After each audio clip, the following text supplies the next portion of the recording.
Alhamdulillahi Rabbil Alamin.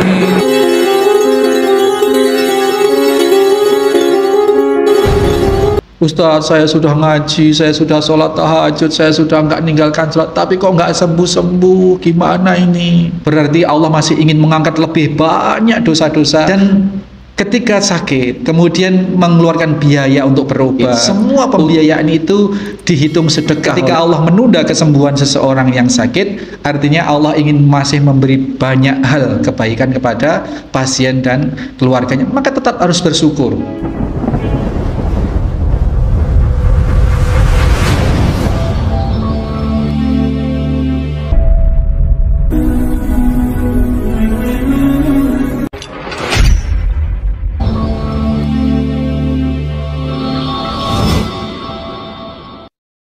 Bismillahirrahmanirrahim. Assalamualaikum warahmatullahi wabarakatuh. Innal hamdalillah nahmaduhu wa nasta'inuhu wa nastaghfiruh wa na'udzu billahi min sururi anfusina wa min sayyiati a'malina may yahdihillahu fala mudhillalah wa may yudlil fala hadiyalah. Asyhadu an la ilaha illallah wahdahu la syarikalah. Asyhadu anna Muhammadan abduhu wa rasuluhu la nabiyya ba'dah. Allahumma salli wa sallim wa barik ala Muhammadin wa ala alihi wa sahbihi wa mawala. Hadirin hadirat jamaah Masjid Al-Muslimun Curah Jeru Panji Situbondo rahimani wa rahimakumullah. Kemudian sang guru ini juga menginformasikan bahwasanya wa kanal gulamu yubari'ul akmaha. Tidak hanya sampai di situ, pemuda ini perkembangannya dia bisa mengobati, memiliki kemampuan dengan doanya tadi itu bisa mengobati al-akma, orang yang memiliki penyakit buta. Akma itu buta sejak lahir, Pak. Wal abaroso, dan penyakit kusta, penyakit belang, penyakit kulit. Wa yudawin nas, dan bisa mengobati manusia min sairil adwa, dari berbagai macam penyakit. Kalau Nabi Isa alaihissalam itu menghidupkan orang mati, mengobati orang buta, mengobati orang lumpuh, itu diusap. Tapi kalau anak ini dengan doa, kalau anak ini dengan ruqyah, dengan doa, dengan berdoa kepada Allah, ini bedanya. Nah, kurang lebih kehebatan anak itu seperti itu. Seperti halnya kemampuan Nabi Isa alaihissalam, sepertinya seperti itu. Cuman di dalam kisah ini tidak ada yang bisa, tidak ada riwayat yang menghidupkan orang mati. Hanya bisa menyembuhkan buta dari lahir, penyakit kusta. Penyakit kusta itu penyakit kulit yang sampai mereteli itu, Pak. Apa itu? Lepra, kusta itu ya. Dan berbagai penyakit yang menimpa manusia, berbagai penyakit. Berarti semua penyakit. Lumpuh, apapun, mandul, tidak bisa punya anak. Ini cuma tidak disebutkan di sini, hanya disebutkan bahwasanya dia bisa mengobati berbagai penyakit yang diderita oleh manusia. Ini keutamaan anak ini, afdolnya seperti itu. Dan ini tidak dimiliki oleh gurunya, oleh siapa tadi? Rohib tadi. Makanya Rohib mengatakan bahwa al-yauma afdalu minni. Sekarang engkau lebih mulia atau lebih ampuh dari diriku, gitu. Kemudian sampai di sini kemarin yang kita kaji, kemudian malam ini kita lanjut. Fasami ajalisun lil maliki. Kemudian kemasyhuran anak ini didengar oleh teman duduk raja. Jadi raja itu punya teman dekat. Teman duduk raja itu bisa patihnya, apa patih itu wapres lah katakanlah, bisa menteri-menteri terdekatnya, bisa penasihatnya juga, pokoknya teman duduk raja. Nah, ini bisa kita bayangkan, teman duduk itu bisa kerabat dekat, bisa pejabat-pejabat kepercayaan terdekat, bisa perdana menteri, bisa patih atau wakil. Nah, ini sampai di situ ya. Fasami'a jalisul lil malik, karena kota amiyah, yang teman duduk raja ini tadi memiliki penyakit kebutaan. Fa'atahu bihadaya katsiratin. Kemudian dia mendatangi pemuda itu dengan membawa berbagai hadiah yang banyak, ya kan? Hadaya bikatsiratin min katsir, ya. Jadi banyak sekali hadiah-hadiah. Kemudian dia berkata, faqalu ma hahuna laka ajma'u. Semua hadiah-hadiah yang aku bawa ini untukmu seluruhnya. In anta syafaitani, apabila engkau bisa menyembuhkanku. Kata-katanya ada asyafaitani, menyembuhkanku. Terus kemudian dijawab sama pemuda ini. Kita dengar jawabannya. Qala innila asfi ahadan. Pemuda ini jawab tegas, Pak, bahwasanya saya tidak bisa menyembuhkan suatu penyakit pun. Dia jawab seperti itu.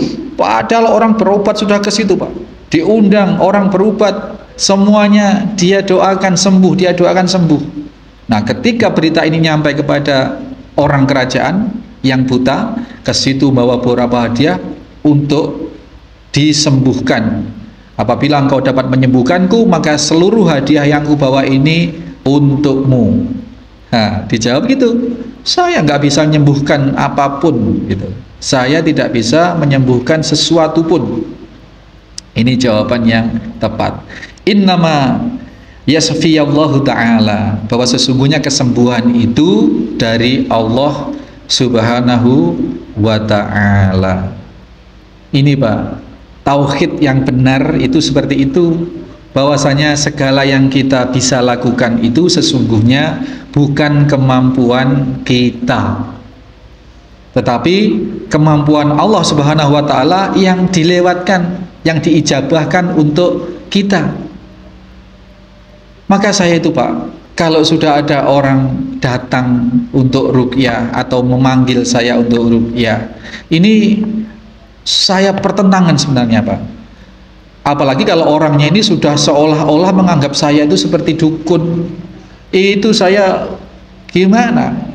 Sampai sekarang itu ada yang seperti ini ke saya. Ustadz, saya ada orang yang gejala gay, Pak. LGBT itu minta tolong Ustadz di ruqyah supaya sembuh, dan itu nanti perlu berapa kali ruqyah untuk bisa sembuh dan biayanya berapa. Masya Allah.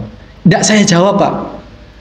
Lah, dikira saya itu yang punya takaran. Oh, kalau di ruqyah sekali, 2 kali, setengah sembuh, 3 kali, terus ongkosnya sekian. Ini Masya Allah. Naudzubillah. Sampai hari ini sudah sekitar hampir 1 minggu ini, tidak saya jawab, Pak. Gak punya jawaban saya. Dikira orang meruqyah itu orang yang menyembuhkan. Padahal ruqyah, termasuk yang dilakukan oleh pemuda ini, semua bersandar kepada Allah. Tidak bisa menyembuhkan suatu apapun. Semua kesembuhan itu berasal dari Allah. Maka sebenarnya kalau dia mau datang, misalkan orang yang seperti ini, itu dia cuma WA, Pak.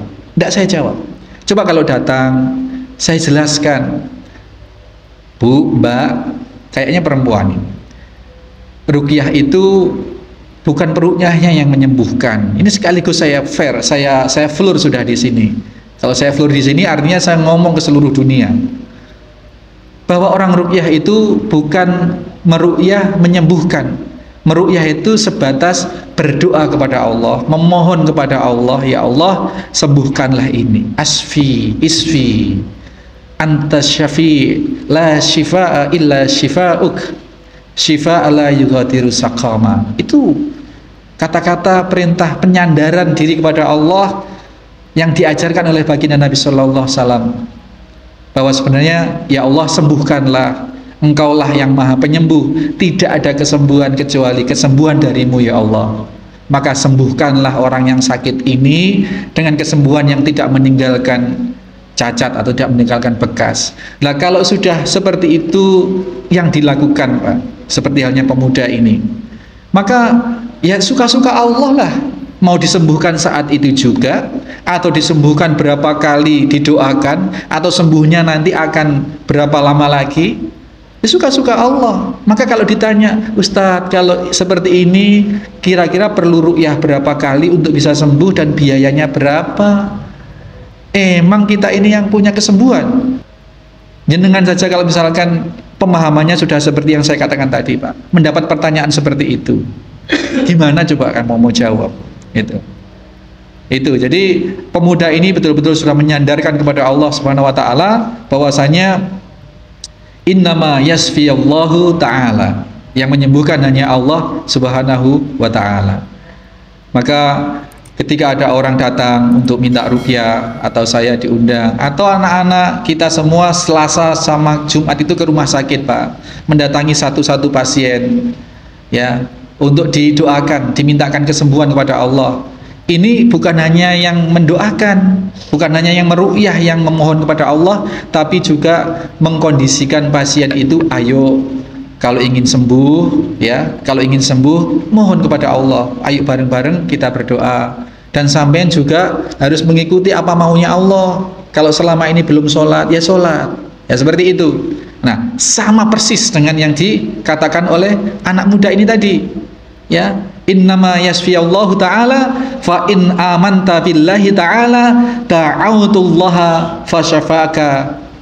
Jadi kalau engkau mau beriman kepada Allah, jadi yang menyembuhkan hanya Allah. Maka kalau kamu, wahai sahabat raja atau teman duduk raja, apabila engkau mau beriman kepada Allah, fa in amanta billahi ta'ala ta'autu, aku akan mendoakanmu, bukan aku akan menyembuhkanmu. Beda, Pak. Ini alamat tauhidnya sudah berbeda sekali. Aku akan menyembuhkanmu dengan aku akan mendoakan kesembuhanmu. Ta'autullaha fasyafaka. Maka aku akan doakan kepada Allah untuk menyembuhkanmu, maka engkau, kalau Allah berkehendak, engkau akan pasti sembuh. Nah, ini disandarkan kepada Allah Subhanahu wa taala. Fa amana billahi ta'ala fasyafahullahu ta'ala. Maka teman duduk raja tadi itu mau, Pak. Ya sudah mau beriman, kemudian didoakan oleh pemuda ini, dan Allah memberi kesembuhan. Ini Masya Allah. Ini warning kepada kita semua, termasuk para orang-orang kita semua yang mau berobat, Pak. Kita mau ke dokter, kita mau beli obat, jangan menyandarkan kesembuhan pada obatnya, jangan menyandarkan kesembuhan kepada dokternya dengan peruqyahnya. Saya kalau nggak diruqyah Ustaz hari nggak sembuh, jangan seperti itu. Saya kalau nggak ke dokter Timotius nggak sembuh, ini sudah musyrik namanya. Saya kalau nggak minum Promak, lambung saya nggak sembuh. Seperti itu. Jadi harus, pelajaran ini bukan untuk pengobat atau bukan untuk peruqyah, bukan hanya untuk dokter, tapi juga untuk kita semua pasien. Sandarannya harus kepada Allah Subhanahu wa taala, dengan catatan apabila kita ingin disembuhkan oleh Allah, catatannya kita harus ngikut apa yang disenangi oleh Allah. Kalau orang ini tadi masih kafir, namanya teman duduk raja, rajanya kafir.